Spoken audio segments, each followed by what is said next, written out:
Hi! எல்லோருக்கும் வணக்கம். So என்ன ரொம்ப மன்னிச்சிடுங்க. நான் வீடியோ ஆரம்பிக்கும்போது ஏதாவது சொல்லணும்னு நெனைக்கிறேன். ஏன்னா, நான் கடந்த ஒரு 4 நாளா வீடியோவே போடலன்னு நெனைக்கிறேன். அ ஏன்னா வீடியோ எடுத்து வச்சுட்டேன். பட் அத நான் எடிட்டிங்ல பார்க்கும்போது என்னாலயே அந்த வீடியோவ பார்க்க முடியல. ரொம்ப கொடூரமா இருந்தது. இஷ்டத்துக்கு பைத்தியம் மாரி பேசி வச்சிருக்கேன். ஸோ அது போட்டிருந்தேன்னா ரொம்ப கண்றாவியா இருக்கும்னு சொல்லிட்டு நானே அத டெலீட் பண்ணிட்டேன். இன்னொரு வாட்டி வீடியோ எடுத்துரலாம் அப்படிதான் தான் பிளான். ஆனா இந்த வாரம் ரொம்ப ஹெக்டிக்கா போனதுனால என்னால மறுபடியும் வீடியோவும் எடுக்க முடியல. அ அதனால டிலே ஆயிடுச்சு. அண்ட் உங்க கமெண்ட்ஸும் நான் இந்த வாரம் ரொம்ப ஹெக்டிக்கா இருந்ததுனால உங்க கமெண்ட்ஸ்க்கும் என்னால ரிப்ளை பண்ண முடியல. ஆனா எங்க அம்மா உங்க கமெண்ட்ஸ் எல்லாம் பார்த்துட்டு தான் இருந்தாங்க. நானுமே பார்த்துட்டு இருந்தேன். பட் எனக்கு அதான் ரிப்ளை பண்ண முடியல. ரொம்ப பிஸியாவே இருந்தது இந்த வாரம் ஃபுல்லாவே. ஸோ அதனால தான் உங்க கமெண்ட்ஸ்க்கு என்னால ரிப்ளை பண்ண முடியல. கண்டிப்பா இந்த வீக்கெண்ட் நான் பண்ணிடுறேன். அண்ட் முக்கியமான விஷயம் என்னன்னா, நம்ம 3K சப்ஸ்கிரைபர்ஸ் ஆயிட்டோம். ரொம்ப ரொம்ப நன்றி. நான் எக்ஸ்பெக்ட்டே பண்ணல 3K சப்ஸ்கிரைபர்ஸ் வரும் அப்டின்னிட்டு. அ நான் இந்த சேனல் ஆரம்பிக்கும்போது எங்க அம்மா கிட்ட சொன்னேன், "அம்மா எனக்கு ஒரு 200 சப்ஸ்கிரைபர்ஸ் வந்தா போதும். அண்ட் என்னோட வீடியோஸ்க்கெல்லாம் அட்லீஸ்ட் ஒரு 300 வியூஸ் வந்தா போதும். டீசென்ட்டா இருக்கும்" அப்டின்னு சொன்னேன். என் அம்மா "அதுவே பேராசை திவ்யா" அப்டிதான் சொன்னாங்க. பட் எதிரே பார்க்கல. அ எப்போ நான் 1 மாசம் கூட ஆகல சேனல் ஆரம்பிச்சு. அதுக்குள்ளார எனக்கு 3000 சப்ஸ்கிரைபர்ஸ் அண்ட் எனக்கு வியூஸும் நல்லா போகுது. ரொம்ப சந்தோஷமா இருக்கு. ரொம்ப ரொம்ப நன்றி. அண்ட் உங்க கமெண்ட்ஸ் எல்லாமே ரொம்ப பாசிட்டிவா இருக்கு. ரொம்ப நன்றி. என் அம்மா ரொம்ப சந்தோஷப்படுறாங்க உங்க கமெண்ட்ஸ் பார்த்துட்டு. அவங்க தான் உங்க கமெண்ட்ஸ் பார்த்துட்டே இருப்பாங்க. என்ட்ட சொல்லிட்டே இருப்பாங்க. "இந்த கமெண்ட் பாரு, இந்த கமெண்ட் பாரு. இவங்க எப்படி ஒரு கமெண்ட் பண்ணியிருக்காங்க. சூப்பரா இருக்கு." அப்படின்னு சொல்லிட்டு இருப்பாங்க. ஸோ உங்க கமெண்ட்ஸ் எல்லாம் it really means a lot. எனக்கு மட்டும் இல்ல, எங்க அம்மாக்கும், எங்க அப்பாவுக்கும், எங்க மொத்த குடும்பத்துக்குமே it really means a lot. So ரொம்ப ரொம்ப நன்றிங்க. ஆ சப்ஸ்கிரைப் பண்ணதுக்கு ரொம்ப நன்றி. வீடியோ பார்க்கறதுக்கும் ரொம்ப நன்றி. ஸோ இந்த வீடியோ எத பத்தி இருக்கும் அப்படின்னு பார்த்தீங்கன்னா, நான் லாஸ்ட் வீடியோல என்னோட ரொட்டீன், நான் என்ன சாப்பிடுவேன், எப்போ வாக்கிங் போவேன் அப்படின்றதெல்லாம் சொல்லியிருந்தேன். ஸோ இந்த வீடியோ எத பத்தி இருக்கும்னு பார்த்தீங்கன்னா, பெனிஃபிட்ஸ் அண்ட் சைட் எஃபெக்ட்ஸ் பத்தி இருக்கும். வீடியோ லென்த்தா போல அப்படின்னா, நான் கிரேவிங்ஸ் எப்படி கண்ட்ரோல் பண்ணணும், சுகர் கிரேவிங்ஸ் எப்படி ஓவர் கம் பண்றதும், டிப்ஸ் அண்ட் ட்ரிக்ஸ் சொல்றேன். ஸோ பார்க்கலாம். Okay. So benefits and side effects ஆரம்பிக்கலாம். ஃபர்ஸ்ட் பெனிஃபிட்ஸ் பார்த்தீங்கன்னா, நெறைய பெனிஃபிட்ஸ் இருக்கு. உங்களுக்கு பிசிஓடி, பிசிஓஎஸ் அந்த மாதிரிலாம் இருந்ததுன்னா, இதுல ரிவர்ஸ் ஆறதுக்கு கூட நெறைய வாய்ப்பு இருக்கு. என்னோட கேஸ்ல சரியாவே ஆயிடுச்சு. எனக்கு பிசிஓடி இருந்தது. ரொம்ப சிவியரா இருந்தது. அது இப்ப எனக்கு சரியாவே ஆயிடுச்சு. It's because of intermittent fasting and walking. Second பார்த்தீங்கன்னா, உங்களோட ஸ்டாமினா அண்ட் இம்யூனிட்டி. ஸ்டாமினா சும்மா சூப்பரா இருக்குங்க. அண்ட் உங்களோட பசி தாங்குற தன்மையும் செம்மையா இருக்கும். ஏன் சொல்றேன்னா, இப்ப நான் திருத்தணிக்குலாம் போனேன்னா, முருகர் பார்க்காம சாப்பிட மாட்டேன். ஸோ நான் இங்கருந்து சென்னையில இருந்து திருத்தணி போயி, அங்க மலை ஏறி முருகர பார்க்கறதுக்குள்ள 6 மணி, 7 மணி ஆயிடும். அப்பதான் நான் சாப்பிடுவேனே.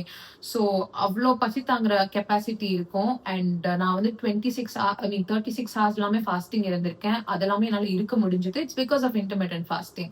அண்ட் உங்க இம்யூனிட்டியுமே நல்லா இருக்கும். லைக் உங்களுக்கு ஃப்ளூ, ஃபீவர், கோல்டு அதெல்லாம் ஈஸியா வராது. ஸோ இம்யூனிட்டியுமே நல்லா இருக்கும்.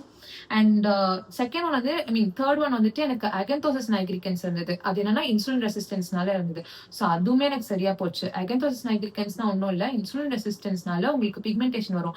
இந்த கார்னர்ஸ்ல, அப்புறம் வாய சுத்தி, நெத்தியில, கழுத்து கருப்பா இருக்கும். அப்புறம் இங்க எல்போலலாம் கருப்பா இருக்கும். ஸோ இதுதான் அகந்தோசிஸ் நைக்ரிகன்ஸ்ன்னுவாங்க.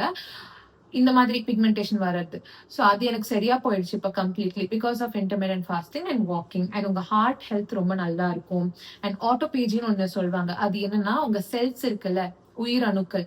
ஸோ அதெல்லாம் கிளீன் அப் ஆகும். ஸோ அது ஒரு செம ப்ராசஸ். ஸோ அது நீங்க ஃபாஸ்டிங் இருக்கிறதுனால நடக்கும். இன் சூப்பர் கேசஸ் எல்லாம் இது கேன்சரே வராம தடுக்கும் அப்படின்னு சொல்றாங்க. எனக்கு அத பத்தி கன்ஃபார்மா தெரியல. அண்ட் இன்னும் ஒண்ணு இன்ஃப்ளமேஷன். உங்களுக்கு இன்ஃப்ளமேஷன் மாதிரி இருக்குன்னா, இது ஒரு சிறந்த டயட் நீங்க இருக்கலாம். அண்ட் மெயினான திங் பார்த்தீங்கன்னா, வெயிட் லாஸ் நடக்கும். அதுக்கு தான் நம்ம இருக்கோமே. ஸோ வெயிட் லாஸ் நடக்கும்.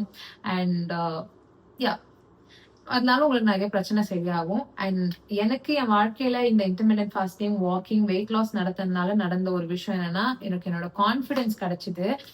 நான் ரொம்ப ஒரு அண்டர் கான்ஃபிடன்ஸ் உள்ள ஒரு பெண்ணா, இல்ல குழந்தையா என்ன சொல்றதுன்னு தெரியல. சின்ன வயசுல இருந்து ரொம்ப அண்டர் கான்ஃபிடன்ஸ். எனக்கு பெருசா நான் ஃபோட்டோவே எடுக்க மாட்டேன். ஏன்னா எனக்கு பிடிக்காது என்ன.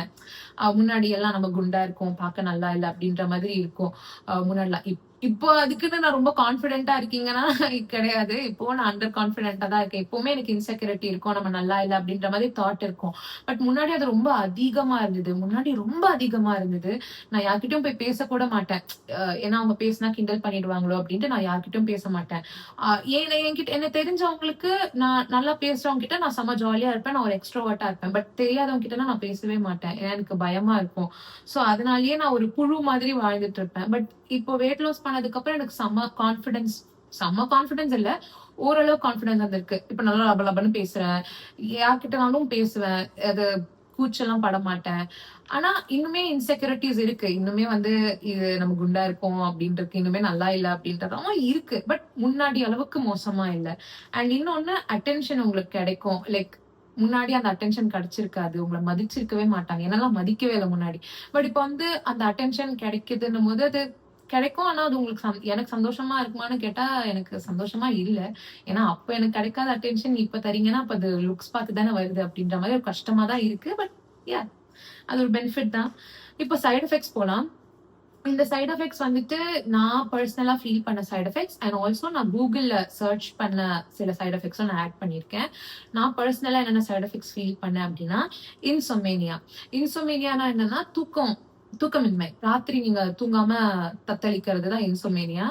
ஸோ பேசிக்கலி இது எப்ப நடக்கும் அப்படின்னா, நீங்க இன்டர்மிட்டன்ட் ஃபாஸ்டிங் தப்பா இருந்தீங்கன்னா கண்டிப்பா நடக்குங்க.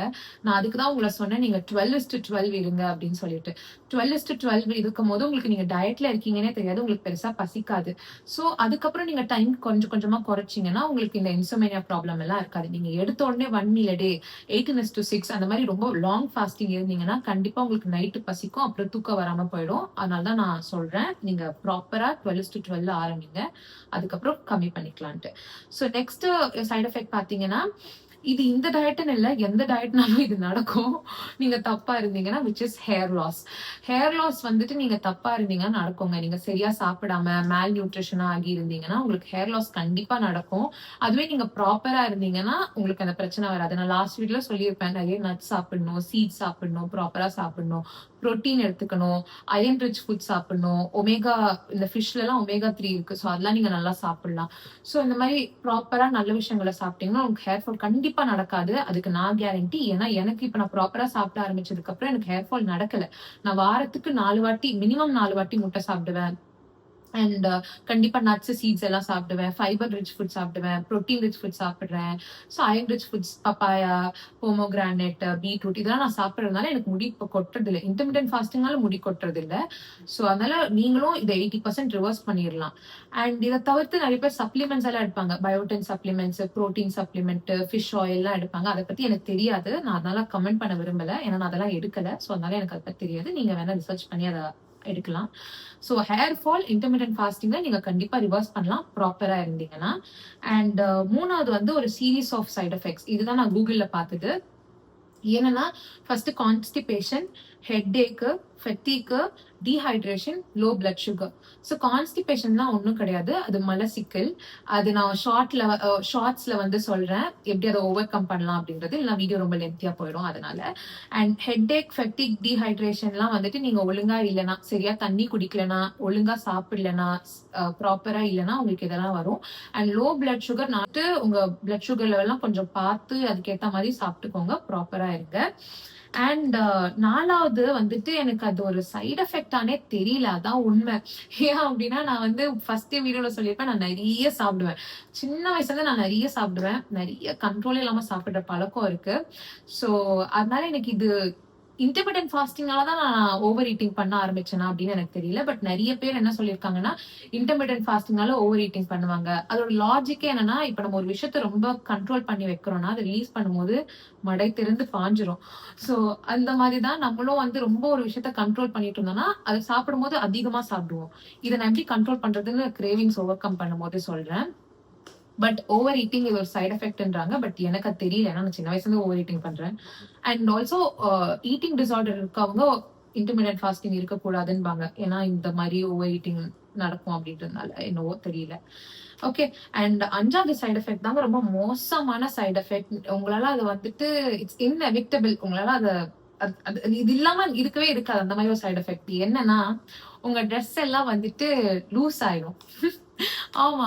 உங்களுக்கு புடிச்ச ட்ரெஸ் எல்லாம் லூஸ் ஆயிடும். ஒண்ணு நீங்க புதுசா வாங்க வேண்டியதா இருக்கும். இல்ல தெச்சு போட வேண்டியதா இருக்கும். எனக்கு அந்த பிரச்சனை நெறைய இருந்துச்சு. புடிச்ச ட்ரெஸ் எல்லாம் யூஸ் பண்ண முடியாம போகுற நெலைம வந்துரும். அண்ட் ஆல்சோ இதனால எனக்கு ஒரு பெரிய நல்ல விஷயம் நடந்திருக்கு அப்டின்னா, எனக்கு ஸ்லிப்பர்ஸ் நெறைய நல்ல ஸ்லிப்பர்ஸ் கிடைக்க ஆரம்பிச்சிருக்கு. ஏன் நான் சொல்றேன்னா, எனக்கு ஃப்ளாட் ஃபுட்டுங்க. ஃப்ளாட் ஃபுட்னா ஏற்கனவே பாதம் பெருசா தான் இருக்கும். Flat food. இத நான் குண்டா இருந்ததுனால இன்னும் என் பாதம் ரொம்ப பெருசா இருக்கும். என்னோட ஃபுட் ரொம்ப பெருசா இருக்கும். சோ அப்படி இருக்கும்போது எனக்கு ஸ்லிப்பர்ஸே கிடைக்காது. ஏதாவது கடைக்கு போனா கூட கிடைக்காது. இல்ல 1, 2 கடையில 1, 2 வச்சிருப்பான். எல்லாருக்குமே வந்து ஸ்லிப்பர்ஸ் செலக்ட் பண்ணுவாங்க. இதுவா? அதுவான்ட்டு. எனக்கு அப்படிலாம் கிடையாது. எனக்கு இதுதான் என்னோட ஸ்லிப்பர். அதுக்கு மேல எனக்கு சாய்ஸே இல்ல. அந்த மாதிரி தான் இருக்கும். பட் இப்போ எனக்கு என்னோட சைஸே குறைஞ்சிருச்சு. முன்னாடி 12, 13 இருந்தது. இப்போ எனக்கு வெறும் 8, 8.5 தான் என்னோட ஸ்லிப்பர் சைஸ். அதுவே அதிகம். லாஸ்ட் சைஸ் தான் இப்போ இருக்கிறதுல 8. பட் ஆனா எனக்கு அது ஃபிட் ஆகுது. இப்ப நான் என்ன செருப்பு வேணா வாங்குறேன். இன்ஃபாக்ட் நான் என் வாழ்க்கையிலேயே ஃபர்ஸ்ட் டைம் இப்பதான் ஹீல்ஸ் போடுறேன். முன்னாடிலாம் நான் ஹீல்ஸ் போட்டதே கிடையாது. ஹீல்ஸ் கிடைக்காது. பட் இப்பதான் ஹீல்ஸ் எல்லாம் நான் போடுறேன். ஹீல்ஸ் போட்டு நடக்க முடியாம தத்தக்க பத்தக்கான்லாம் நடந்திருக்கேன். So it is a magic. இந்த மாரி ஒரு சைட் எஃபெக்ட் உங்களுக்கும் வரணும். உங்களோட ட்ரெஸ் எல்லாம் லூஸ் ஆகணும். உங்களுக்கு ஸ்லிப்பர் சைஸ் எல்லாம் கம்மி ஆகணும். ஸோ இது நீங்க இன்டர்மிட்டன்ட் ஃபாஸ்டிங், வாக்கிங் என்னன்னா கண்டிப்பா இந்த சைட் எஃபெக்ட்ஸ் உங்களுக்கு வரும். ப்ராப்பரா இருந்தீங்கன்னா இந்த டீஹைட்ரேஷன்லாம் வராது. பட் கரெக்ட்டா இருந்தீங்கன்னா உங்களுக்கு ஸ்லிப்பர் சைஸ் எல்லாம் கம்மியாகும். ஓகே. அண்ட் வீடியோ ரொம்ப லென்த்தியா போன காரணத்தினால் நான் வந்து அடுத்த வீடியோல சொல்றேன். கிரேவிங்ஸ் எப்படி ஓவர் கம் பண்ணணும். முக்கியமா சுகர் கிரேவிங்ஸ் எப்படி ஓவர் கம் பண்ணணும்ட்டு. I see you next video. By.